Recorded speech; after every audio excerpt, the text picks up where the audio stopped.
મિત્રો, નખ એ શરીરનો એવો ભાગ છે જે ઘણી બધી શક્તિઓથી પૂર્ણ હોય છે અને ઘણા બધા લોકો તેના વિશે નથી જાણતા કે નખના માધ્યમથી જ કોઈને પણ વશીકરણ, કાળા જાદુ કે તંત્ર મંત્ર કરવામાં આવે છે અને પ્રાચીન સમયથી જ આ બધી વસ્તુઓનો ઉપયોગ થતો આવ્યો છે અને ઘણા લોકો તો એવા હોય છે કે ખૂબ જ વધારે ભૂલો કરે છે, એટલે કે નખ કાપીને એમ જ કચરામાં નાખે છે, જેનાથી તેના જીવનમાં દુર્ભાગ્ય આવે છે।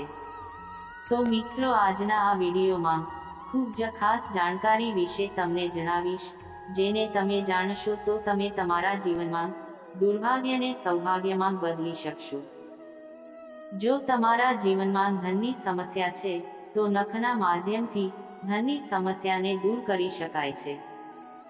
તેમજ બીજી તરફ જો તમારા જીવનમાં શત્રુ છે તો શત્રુને પણ દૂર કરી શકાય છે। તો આ બધી વસ્તુઓ વિશે આજના આ વિડીયોમાં આપણે જાણવાના છે। તે પહેલા હે લક્ષ્મી માતા, હું તમને હાથ જોડીને વિનંતી કરું છું કે જે લોકો આ વિડીયોને એક લાઈક કરશે અને ચેનલને સબસ્ક્રાઇબ કરશે, તેમના જીવનમાં કોઈ દિવસ દુઃખ કે પીડા ના આવે અને તેમનું સ્વાસ્થ્ય હંમેશા સ્વસ્થ અને તંદુરસ્ત રહે અને તેમનું ઘર હંમેશા ધન દોલતથી ભરેલું રહે। તો કોમેન્ટ બોક્સમાં પ્રેમથી જય લક્ષ્મી માતા જરૂરથી લખજો અને તમારા એક મિત્રને આ વિડીયો શેર કરજો। મિત્રો, નખે એ શરીરનો એવો ભાગ છે જેમાં કોઈ પણ વ્યક્તિઓના ઔરા વાસ કરે છે અને કાળા જાદુ, ટોના ટોટકામાં નખના ઉપયોગથી જ કોઈ પણ વ્યક્તિના ઔરાને પકડી લેવામાં આવે છે। નખના અને ઔરાનો ઉપયોગ ચોક્કસપણે થાય છે। હવે ઘણા બધા લોકો એ ફોલો કરે છે કે જ્યારે પણ પોતાના નખ કાપે છે તો એને જે તે કચરામાં નાખી દેશે।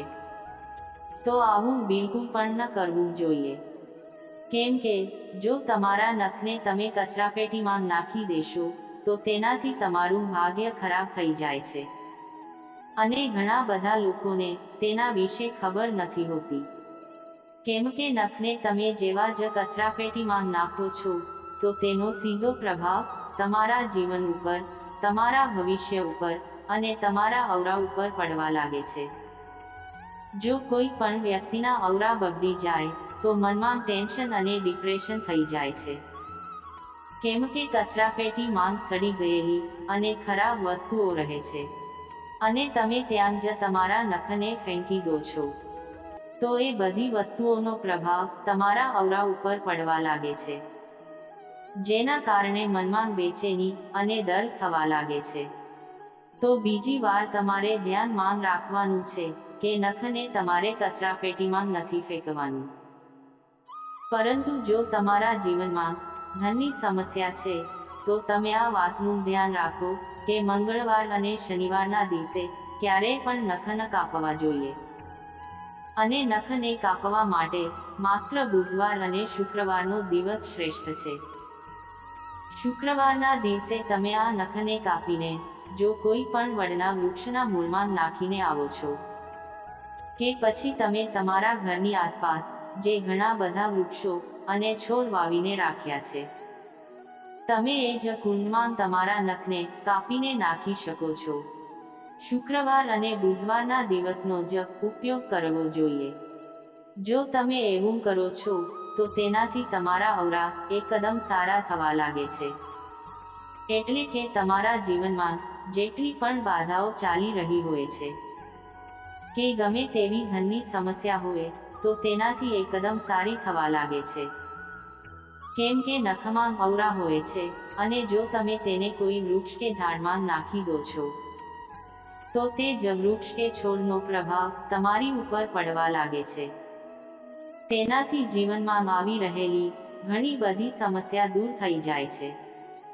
તે તમે કોઈ પણ વૃક્ષ કે છોડમાં નાખી શકો છો, તે શમીનું વૃક્ષ હોય કે અન્ય કોઈ પણ છોડ હોય તેમાં નાખી શકો છો, પરંતુ જો વડના વૃક્ષમાં નાખો છો, કેમ કે વડના વૃક્ષનો વિસ્તાર ખૂબ જ વધારે હોય છે અને ખૂબ જ તેજીથી વધે છે, એટલે કે વડના વૃક્ષને કોઈ રોકી નથી શકતું. તે ગમે ત્યાં ઉગી જાય છે. તે પોતાનો વિસ્તાર એટલો ફેલાવી દે છે અને તેના મૂળ પણ ખૂબ જ ઊંડા ઉતરી જાય છે. તો તમારે આવા જ વૃક્ષનો ઉપયોગ કરવાનો છે. વડના વૃક્ષના મૂળમાં તમારા નખને નાખી આવવાના છે. એવી જ રીતે જો કોઈ પણ શત્રુ તમારા જીવનમાં છે તો તે તમારા મનમાં ડર, બેચેની, ચિંતા હંમેશા સતાવ્યા કરે છે. અને ઘણા લોકોના મનમાં અજાણ્યો ભય રહે છે, ડર અને ચિંતા બની રહે છે, જેના કારણે તેને ઊંઘ પણ નથી આવતી. તો મિત્રો, તમે એ વાતનું ધ્યાન રાખો કે જ્યારે દુર્ભાગ્ય જીવનમાં ઘેરાઈ જાય છે તો કોઈ પણ વ્યક્તિના ઔરામાં સરળતાથી નકારાત્મક ઉર્જા પ્રવેશ કરી જાય છે. અને જ્યારે નકારાત્મક ઉર્જા પ્રવેશ કરી જાય છે તો તે જીવનમાં બરબાદી કરી નાખે છે અને વ્યક્તિ પોતે પણ સમજી નથી શકતા કે શું થઈ રહ્યું છે. કેમ કે તે કોઈ વ્યક્તિના મનમાં 24 કલાક ડર, ભય અને ચિંતા બની રહે છે. તો એ સમજી લો કે તેનું કોઈ પણ કાર્ય પૂરું નથી થઈ શકતું. અને એ સમયે તે કોઈ પણ કાર્ય કરવા વિશે વિચારશે અને કોઈ પણ કાર્યને હાથમાં લે છે તો તે કાર્ય પણ નહીં થઈ શકે. કોઈ પણ કાર્યને સંપન્ન કરવા માટે મનનું સકારાત્મક હોવું ખૂબ જ જરૂરી છે. તો ઘણા બધા લોકો સાથે એ સમસ્યા રહે છે કે તેને રાત્રે સરખી ઊંઘ પણ નથી આવતી. તો મિત્રો, તમારે માત્ર એટલું ધ્યાનમાં રાખવાનું છે કે કોઈ પણ શુક્રવારના દિવસે તમારા પૂરા નખને, એટલે કે હાથ અને પગના બધા નખ કાપીને તમારે શનિવારના દિવસે તેને બાળવાના છે.